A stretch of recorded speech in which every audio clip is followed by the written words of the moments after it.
আসসালামু আলাইকুম। LTV24 সকালের সংবাদে আপনাদেরকে স্বাগত জানাচ্ছি আমি রমজান আলী। বেগম খালেদা জিয়া আর নেই। দর্শক শুনছিলেন সংবাদ শিরোনাম, এবারে জানিয়ে দিব বিস্তারিত। বিএনপির চেয়ারপারসন ও সাবেক প্রধানমন্ত্রী বেগম খালেদা জিয়া আর নেই। ইন্না লিল্লাহে ও ইন্না ইলাইহে রাজিউন। মৃত্যুকালে তার বয়স হয়েছিল ৮০ বছর। আজ মঙ্গলবার ৩০ ডিসেম্বর ভোর ৬টায় রাজধানীর এবারকেয়ার হাসপাতালে তিনি ইন্তেকাল করেন। বিএনপি মিডিয়া সেল এ তথ্য জানিয়েছে।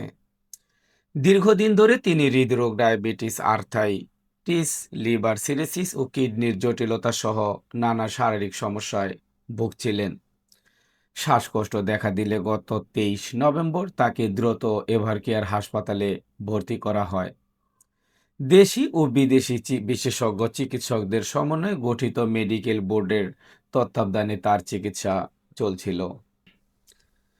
চিকিৎসার জন্য তাকে বিদেশ নেওয়ার উদ্যোগ নেওয়া হয়েছিল, তবে শারীরিক অবস্থা ভালো না থাকায় তা সম্ভব হয়নি। বেগম খালেদা জিয়া বাংলাদেশ জাতীয়তাবাদী দল বিএনপির চেয়ারপারসন, যিনি ১৯৯১ সাল থেকে ৩বার বাংলাদেশের প্রধানমন্ত্রী হিসেবে দায়িত্ব পালন করেছেন। তিনি দেশের প্রথম নারী প্রধানমন্ত্রী এবং মুসলিম বিশ্বের দ্বিতীয় নির্বাচিত নারী সরকার প্রধান।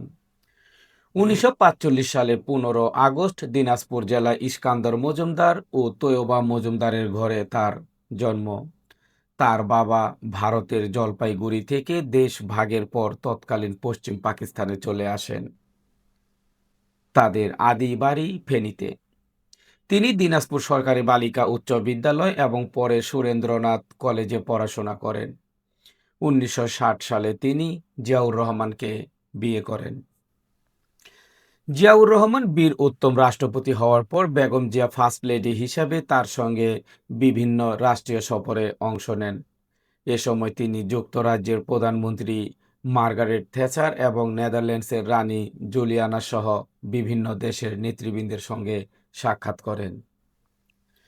১৯৮১ সালে ব্যর্থ অভ্যুত্থানে রাষ্ট্রপতি জিয়াউর রহমানের মৃত্যুর পর ১৯৮২ সালের ২ জানুয়ারি তিনি বিএনপিতে সাধারণ সদস্য হিসেবে যোগ দেন।